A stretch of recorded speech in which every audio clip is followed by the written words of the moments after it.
పవన్‌కి ఇప్పుడు అసలు ఒత్తిడొస్తుంది. ఇప్పుడు స్థానిక ఎన్నికలు జరగబోతున్నాయి. ఇప్పటికి వాస్తవంగా అప్పట్లో అయితే చంద్రబాబు గారితో పొత్తు ప్రకటించినప్పుడు 21 స్థానాలే తీసుకుంటున్నప్పుడు జగన్‌ని ఓడగొట్టడం కోసమే చేస్తున్నాం.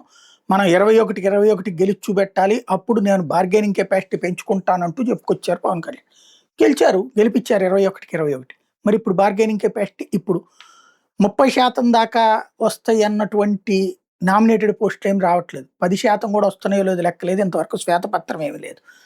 అది పక్కన పెడితే రెండో వైపున ఇప్పుడు స్థానిక ఎన్నికలు రాబోతున్నాయి 6 నెలల్లో అని చెప్పి చంద్రబాబు గారే చెప్పారు. ఇప్పుడు స్థానిక ఎన్నికల్లో ఆ 30% అడుగుతారు వీళ్ళు. తీసుకోవాలంటారు. 10% బీజేపీకి ఈళ్ళకి 30% అంటే 40% యాక్సెప్టబులా? తెలుగుదేశానికి ఎట్టి పరిస్థితిలో యాక్సెప్టబుల్ కాదు. ఇక్కడ ప్రతి ఒక్కళ్ళు ఆశించేవాళ్ళుంటారు. ఫస్ట్ టైమ్ పవర్‌లోకొచ్చినప్పుడు దాదాపు 10, 15 ఏళ్ల నుంచి అట్ట వెయిట్ చేస్తున్నప్పుడు ఆశించేవాళ్ళుంటారు. పైగా పవర్‌లో ఉన్నప్పుడే అందుకోవాలన్నటువంటి ఆశ ఉంటది. ఇప్పుడు ఒత్తిడి పెరుగుతది.